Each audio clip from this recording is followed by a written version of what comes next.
So the Empress represents that moment in the experience of everything that the complete flow begins to circulate.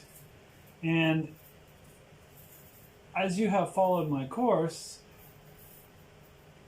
we are now on week 29. So we've been doing this for quite some time, and we have passed all the way down through the Sephiroth in the first 10 weeks, and the next 11 weeks we climbed up to Lamed, and then in the weeks thereafter we wound our way up the tree, and we began to build these kind of supports to prepare for the elevation of the next level of awareness. And it takes checks and balances, concepts balanced with their, we won't say opposite, but their tempering ideas, moving backwards and forwards like a crisscross across the tree. And finally, we have prepared the way to connect wisdom and understanding. And this is the third and final rung of the ladder, or girder of the tree, if you want to call it. The first one is Mars, or the tower, and it represents the point where the soul's vision grows larger than its self-definition and the walls fall. And then the next rung is the position of strength and of power that many people don't want to yield. They want to hold this indefinitely and guard it against change. But to cross the abyss, you have to abandon that kind of hubristic holdout against the forces of eternity. And in order to access the right attitude, we have had to carefully develop some tools. We have developed the tool that is the chariot. We have developed the concept of a kind of an upwards spiral of connection with the other, seeing the other as an end in themselves, which then raises the question of where do all the selves end? And that opens up a common space, or an Eden. And I think we begin to perceive the Eden here. But it's still somewhat unstable. Then we move to the other side of the tree and we start looking at initiatory traditions for passing on the ways and means of attaining this crossing. First with the Hierophant, and then finally with the Emperor, who I've identified with the Demiurge. So this is the contingent creator god, or as I've said in several posts, the threshold of the crystallization of the concept of law. So one of the things with the Demiurge the problem of us either worshiping it or seeking to destroy it. This kind of slavish worship of authority and this equal knee-jerk desire to abolish it. These are like the two, I mean, it's like the Chinese finger trap, right? The opposition between those two extremes produces an untenable situation, and the Emperor emerges as a personality. What if the Emperor wasn't a personality so much as a recipe and a blueprint of the infrastructure and distribution of power within closed systems? And so this being the case, it really is the capacity to have a mind. And you can see why the Greeks were so into closed systems, and they were very much a patriarchal society at that time. And so we can see the Emperor as representing this this kind of transcendental nous, or mind. But what we know of the story of the Demiurge is the Demiurge emerged out of the Sophia, which is the underlying light of wisdom, if you will. And it emerged and produced the world like carving out a hole in the plenum. This is very reminiscent of the text, the Asclepius in the Corpus Hermeticum, as well as the Tzimtzum theory in Kabbalah.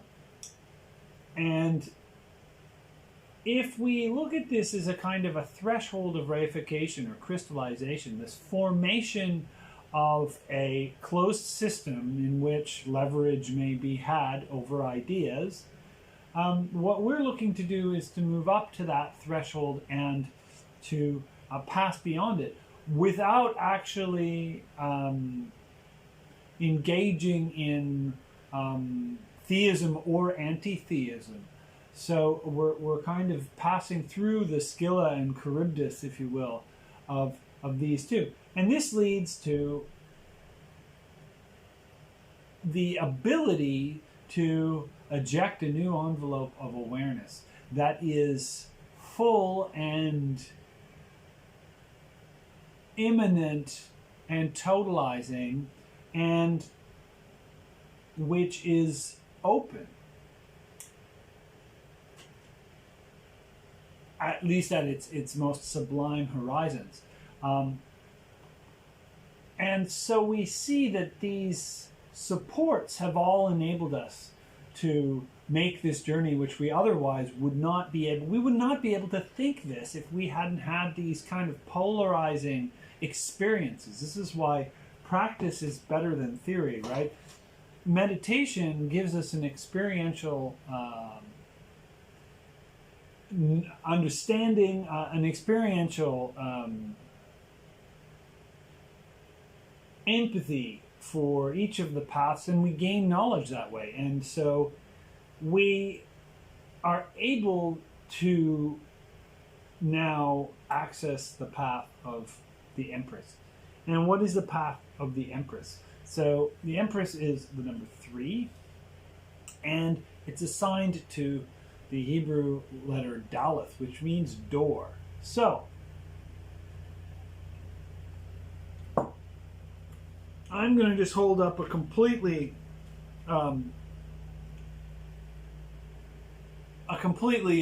unrelated card here, talking about doors.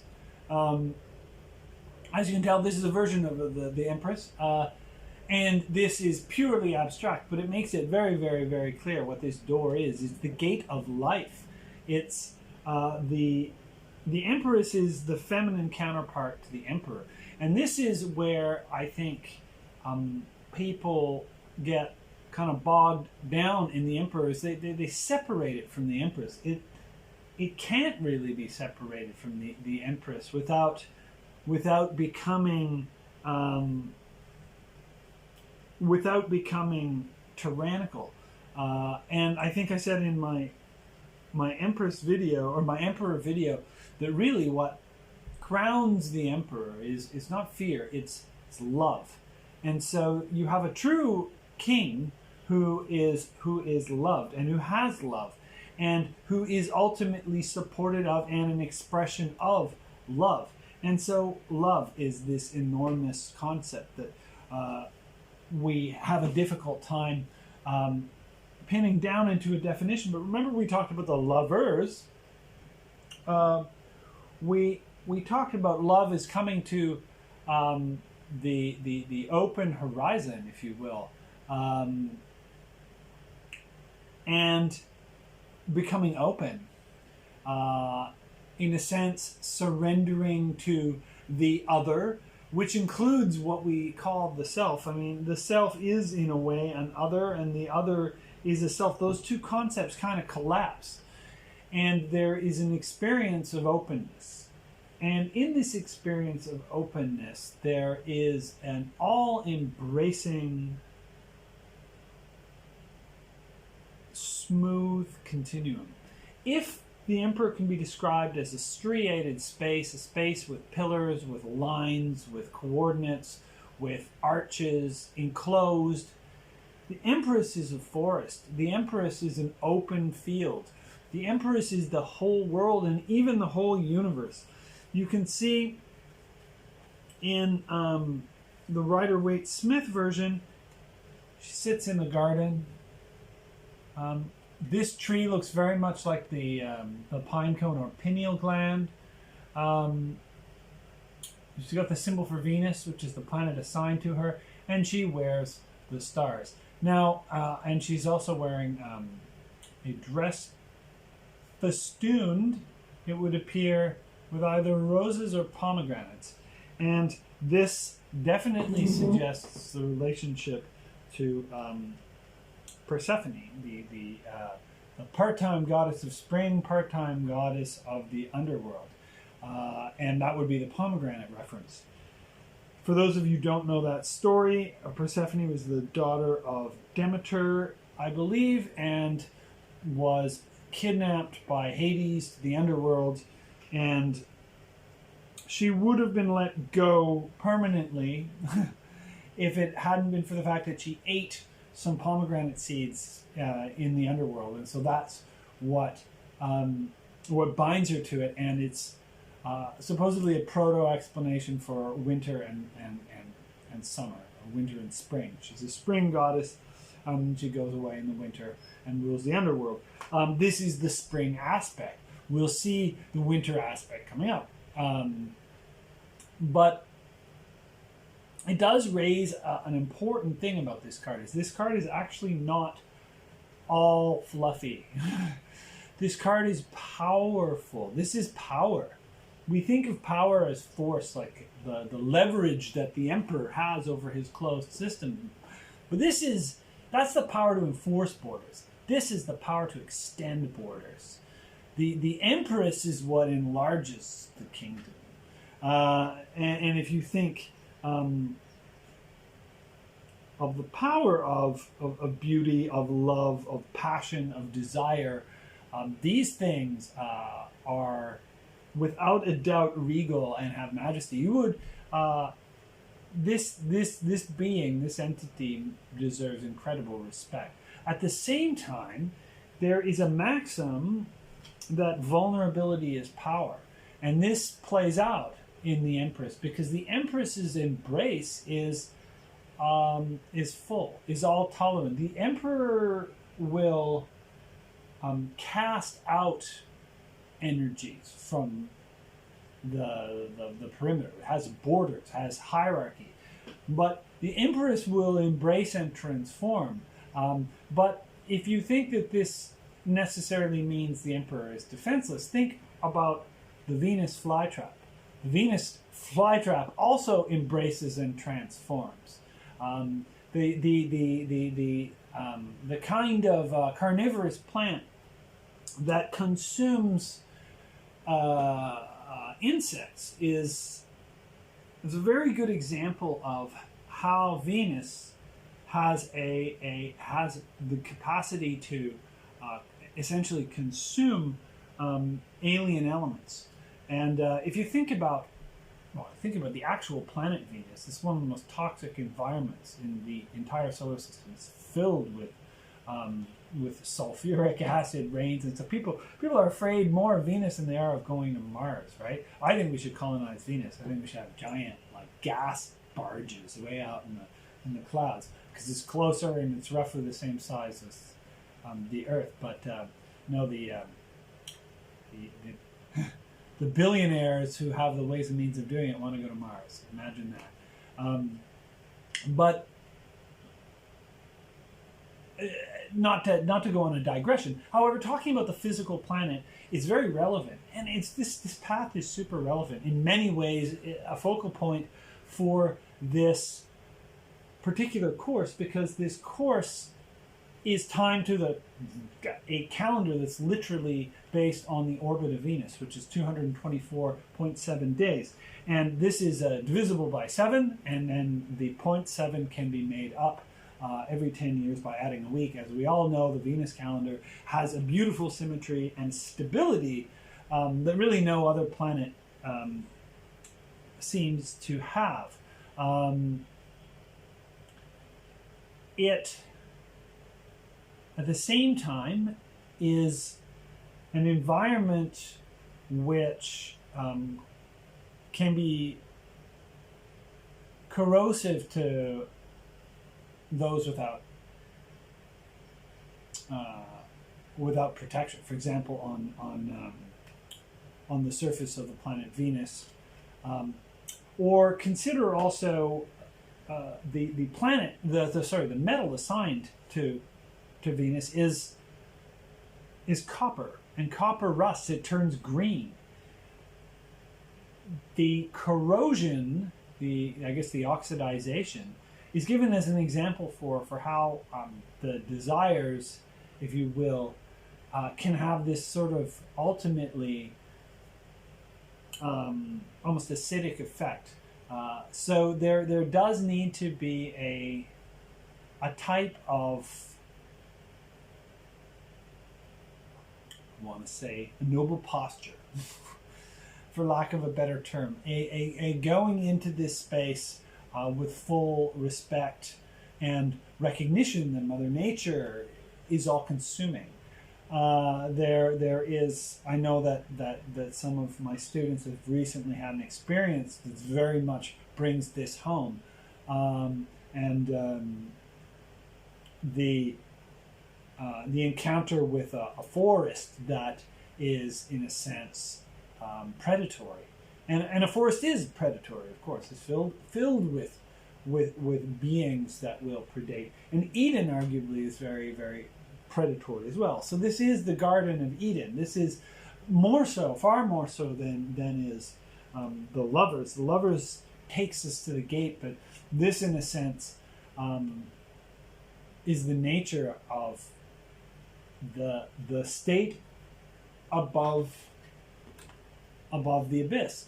This is the level of consciousness. This is how love is what shines above the abyss.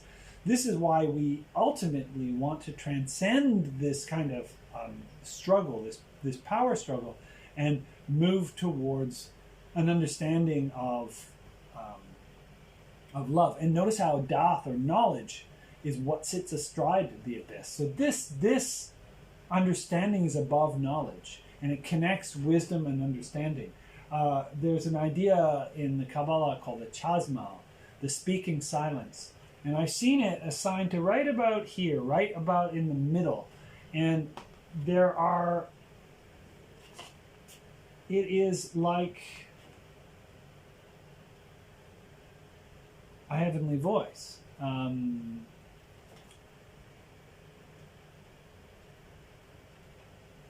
It is a connection between the understanding and wisdom. Wisdom is said to be formless and flowing, understanding to be formful and congealing.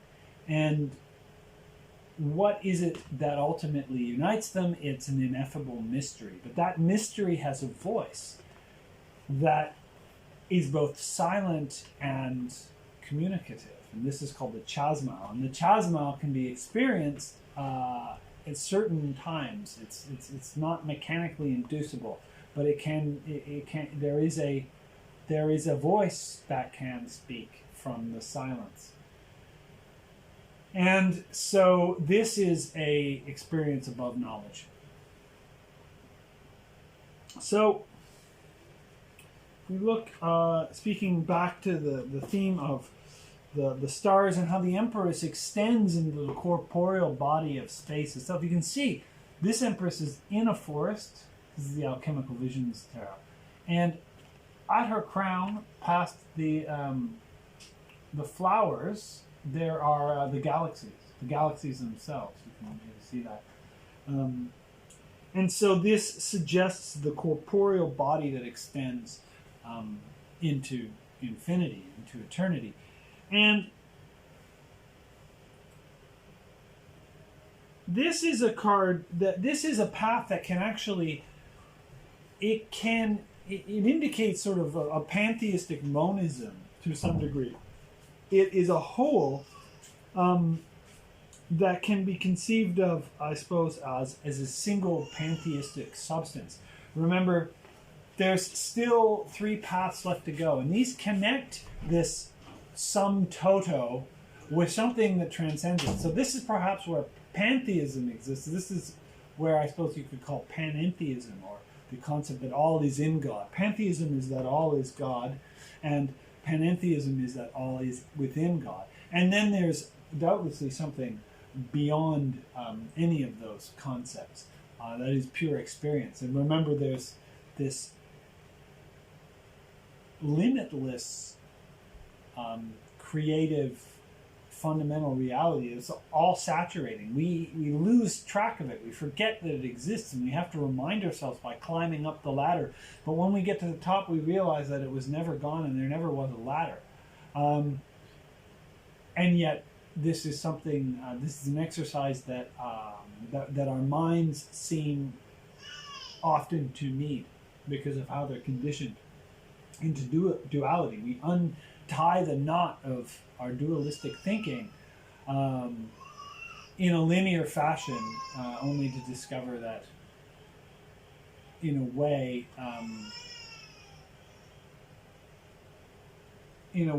it was never. It was only a problem because of limitations of perception.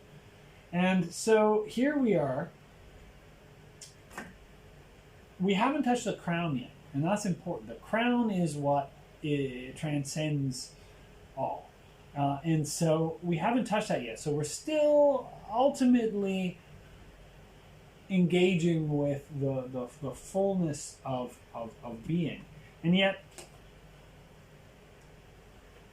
and so in that respect, you could talk about substance in the Spinozistic sense, God or substance, which he sees as fundamentally interchangeable. Right, so what more can I say about the Empress? Quite a lot, actually. So the Empress is 4 and 3. 4 plus 3 is, of course, 7. And 7 gives us Venus, Netzach. Remember, this connects us down to the passions. And the sign for Venus is very similar to the Ankh. It's essentially the same as the Ankh, except the Ankh is usually seen as more of a loop rather than a circle. But what I want to show you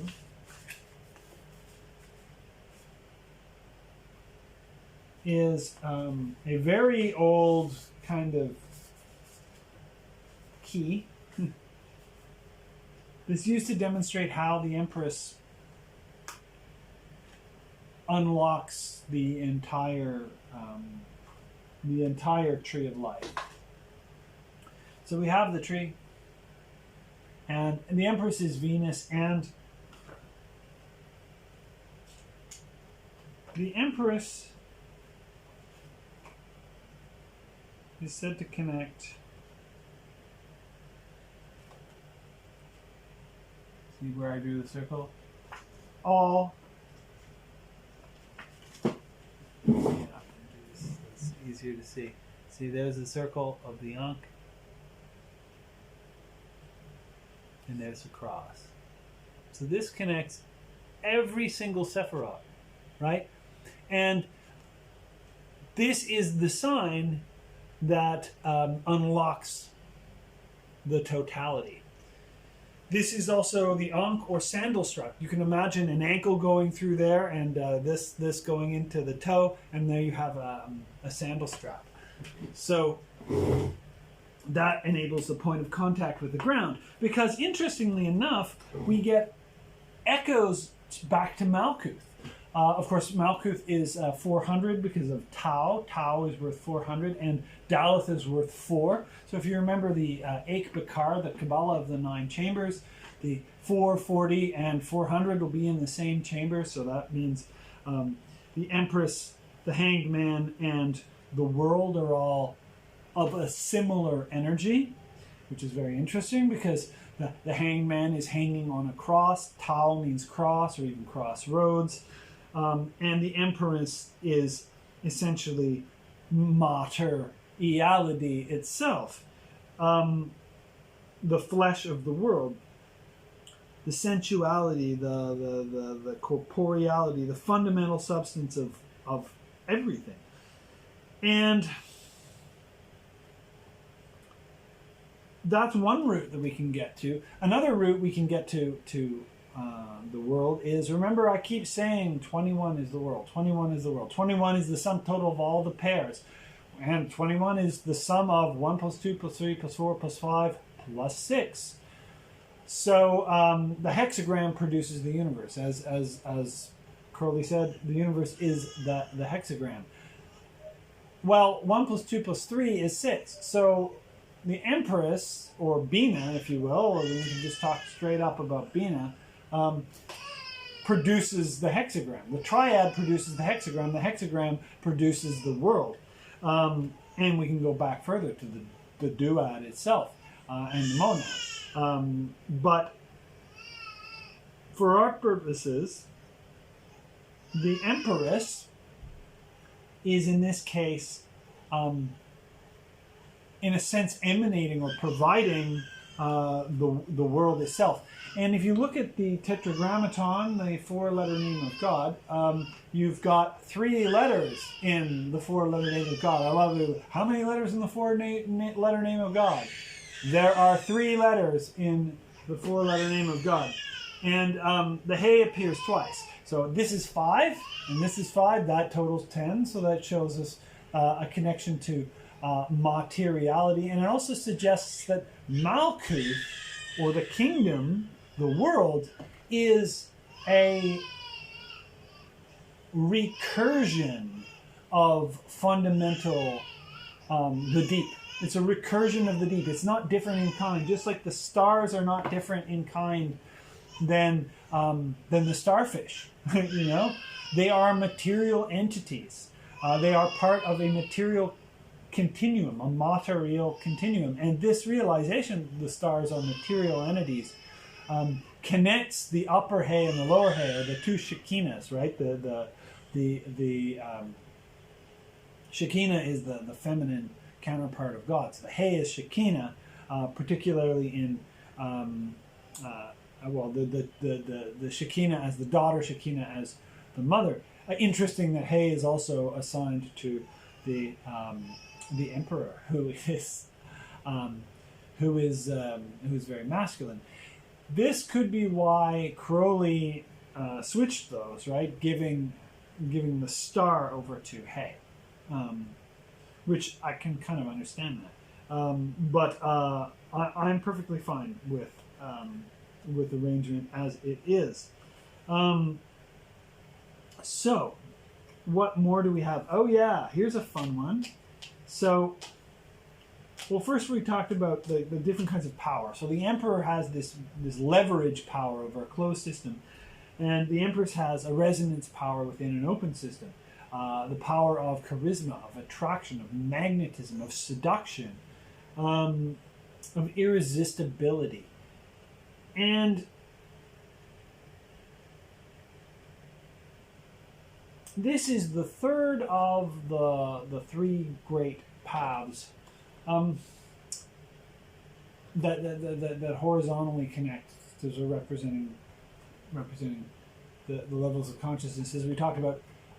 For those of you who have read Crowley and have read 777, some of you may recall that at a certain point he makes some comments about the primes, and he has some really nasty things to say about the number 89. He does not like the number 89. He says it's the number of the Black Brothers, right? For him, the Black Brothers are the selfish magicians who do not relinquish their power. They don't relinquish their egos. Maybe they pretend to, but they basically hold this position even as the universe draws them beyond it. They resist change. There's a phenomenal song by David Bowie called "The Superman." If you want to understand the Black Brothers, listen to "The Superman" by David Bowie. Nietzsche's "Last Men" is another example. But the Overman has overcome humanity, right? Has overcome the manness, as opposed to just being a super, like, juiced up dude. The Overman has actually transcended the particular categorization of humanity, and has relinquished this, and so is able to experience this kind of love. Why do I bring up 89? Because 89 is the sum total of 80, right, Pe, and Tet, 9. So Crowley was onto something, right? He was saying that 89 is not where you want to stay. And instead, of course, one of Crowley's favorite numbers was 93. 93 is the gematria equivalent, or rather Isop Sephi, the Greek version, equivalent of the words thelema, which means will, and agape, which means universal love. So there is an equation that basically states, in Crowley's terms, it's love is the law, love under will. I feel that the best way to respect Crowley is to not assume that his work is some kind of canon. My example would be like a lot of decks, a lot of spiritual writers. Like, for example, take the deck, take the Rider-Waite Smith deck. If the Rider-Waite Smith deck was a box of popcorn, you could sit and watch a movie and eat it, and you wouldn't have to really do anything. You just eat the popcorn. Great, good popcorn, and you consume the deck, and you are nourished, and you have popcorn, and it's wonderful. As soon as a thought deck comes into play, holy crap, this is the best tasting popcorn I've ever had. And you're just eating the popcorn, you're not paying attention, and before you know it, you've consumed like 6 cockroaches, a razor blade, some fine Venetian chocolates, a gold bar, and a live scorpion. Because, and this is just my putting it out there, you have to examine everything that comes from Crowley, because it's mixed. And that's deliberate, right? Those are, as one of my teachers called, swinging bricks. Crowley's stuff is booby-trapped because he basically sets it up that if you don't go into it with alertness, you're going to really strongly misinterpret what he's saying. And so look at the popcorn. If you're eating out of the Thoth deck bag, just examine each kernel before you put it in your mouth.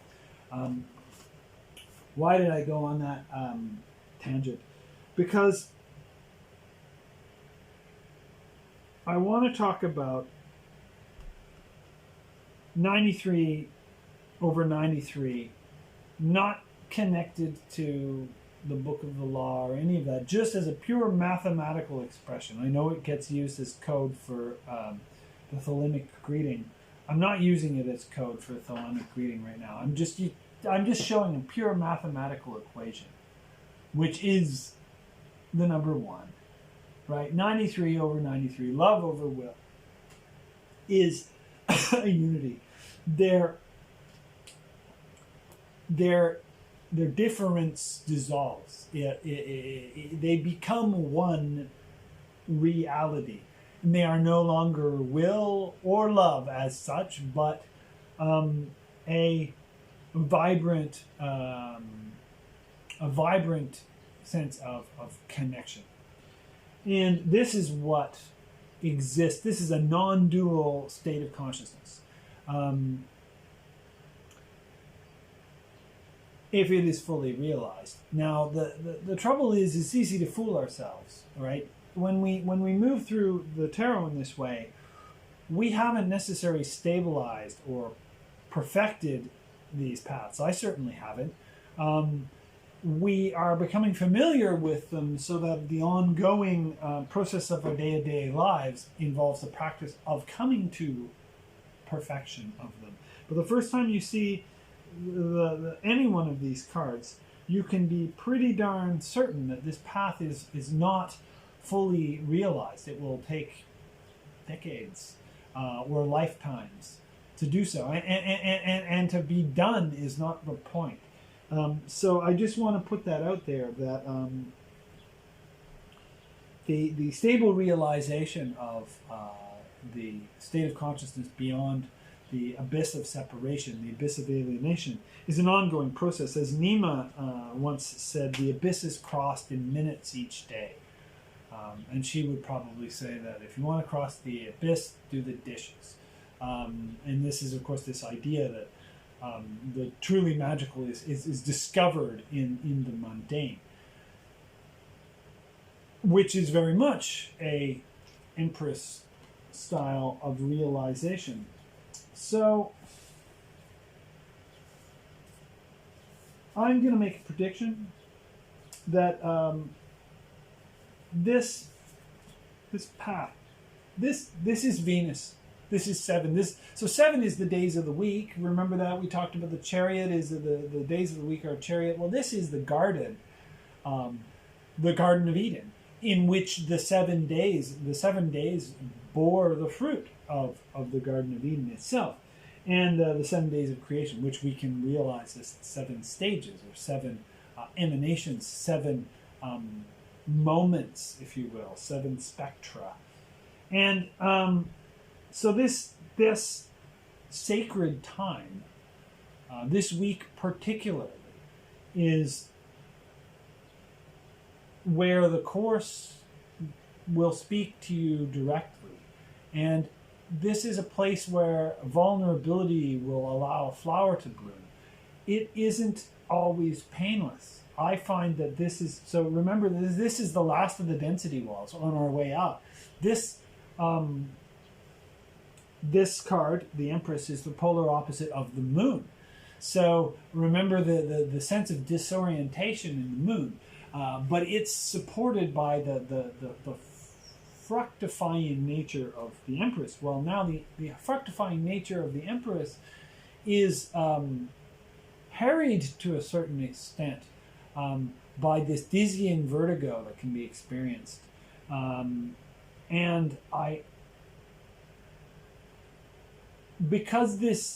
encourage you to stand your ground. You have a lot of momentum. If you've been doing this continuously with me, you have a lot of momentum. So you can stand your ground in this almost overwhelming space. 7's Venus is a very overwhelming energy. It's like, whoa! The Course will speak to you in its fullness like it hasn't before. This can be a very difficult path. It is a wonderful path. It is a path where things come together, things flesh out, things grow green. The forest of life itself is visible. The forest and the trees are perceivable here. And if you look for it, you'll understand why I named the calendar the Forest of Life. Because each of us is a tree or many trees. And I encourage you to really take this time to become aware of the fullness, the natural fullness of this space. If the Emperor is the urban, the human settled, the Empress is the wild. Or at the very least the rural bordering on the wild. So yeah, enjoy the garden, smell the flowers, respect the good people who dwell there, and be open to the presence of the Empress. We have Leonora Carrington.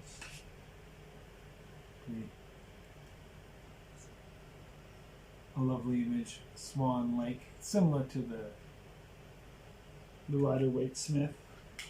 I like this one from the Tarot of the Holy Light because, of course, it's got this multi-breasted fertility figure. I think this is Diana.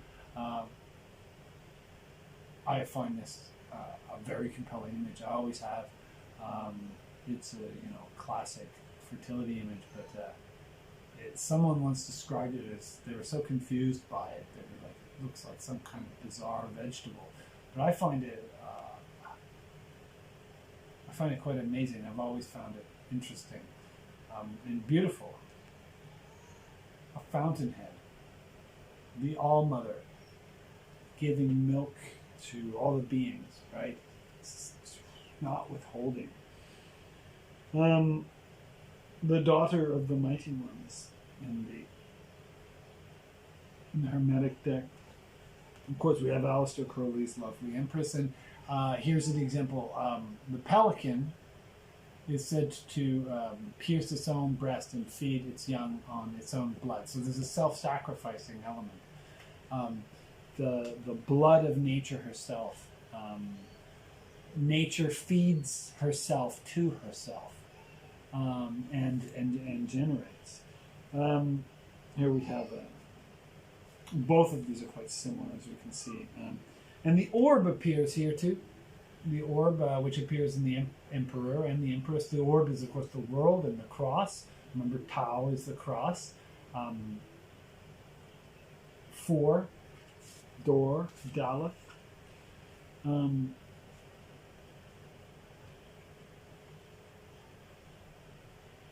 Interestingly enough, actually, Daleth is, if you spell it out in full, is Daleth Lamed Tau. So that's 434. And 434, if I'm not mistaken, has as its root 31. So 31 times 7, perhaps, is no, it wouldn't be times 7. I know that 31 is at the root of 434. I don't know what the other number is, but 31 is important because 31 is a third of 93. So there's another route by which 93 can be discovered. Remember, we're tracing out all these pathways, all these routes. The more routes you have, the freer you are. So this is where knowledge comes into play. The more you know about the tarot, the more you can make connections that are grounded. So here is Visconti Sforza's the Pierpont, the Carriere. It's a lovely image, and the sorry, this is the Pierpont Morgan. This is the Carriere. The court is here too. So there's that suggestion of the court supporting the emperor and the empress. And then, lastly, I just bring out this copy of the World from the Pierpont from the Pierpont Morgan, just to show the hexagonal palace that constitutes the world. And if we remember that the Empress is 7 and the hexagon is, of course, 6, but it's also a 7th point. So it suggests how the week stamps time and creates this this fundamental hexagonal type of pattern. Right? If you play with a square and compass, the hexagon is the first thing that will jump out.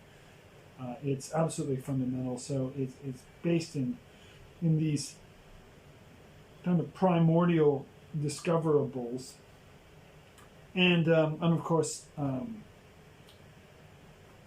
this connection between 3 and 6 and 21. So I just want to bring that up just to remind you of that connection. So without further ado, I brought these out too, just to show you some tools that we might find in association with this card. This is the globe, something worth looking at, and this is a star hooker. This is the Audubon Field Guide to the Stars. It's a very worthwhile book to have.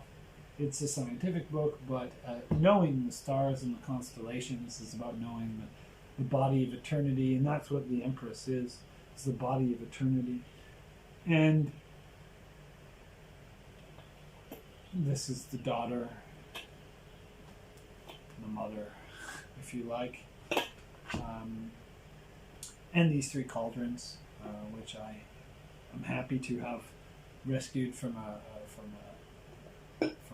closing sale at a restaurant nearby, that they have been repurposed as oracular cauldrons. And lastly, this Taurus. remember, the torus represents fullness in an interesting way, because a sphere cannot actually be combed flat. If you had a hairy sphere, you couldn't comb it flat. All the vectors, the points of departure from the surface of the sphere, cannot be commensurated into one continuous vector, if you will. There's always going to be a cowlick. But if you have a torus, I think I probably mentioned this to you before. This is some recreational math. You have this thing called the hairy ball theorem. A torus, if you can unify the vector field of a torus. So a torus is a very self-contained topological object. It kind of just dwells there, and it, as you can see, demonstrated by this, it can roll this way, right, as you can imagine, but it also has this internal rolling, right? So this other kind of motion. And if you can imagine here at this gate right here, kind of a shining toroidal gate, the door could be seen as right here. This is a camel, gimel that passes in. We're going to talk about that more next week. But there's something to be said for the idea of a camel passing through the eye of the needle. We're not ready for that yet. We need to spend some time getting to know the landscape and getting to know the gate that stands before us. Remember, Malkuth is also the gate. That's another connection. So we're really recovering our corporeality on the other side of this crazy, abstract, demiurgic epiphany. We're recovering our corporeality as we begin to connect to the plenum. This is the first stage of realizing the plenum, which is the fullness of its fleshly expressions, right? The continuity of its kind of differential blanket, if you want to call it that. I think we are ready to move on, and so I thank you for joining me, and I look forward to seeing you in the course. My name is Dr. Peter Duchemin, and this is the Forest of Life Venus calendar, week 29, the Empress. So I'll see you guys in the next few days, and for those of you who are watching this who are not in my course, consider taking my course. It's 32 weeks, it's intense, and it will really, really reveal a lot to you about tarot and about magic. So until next time,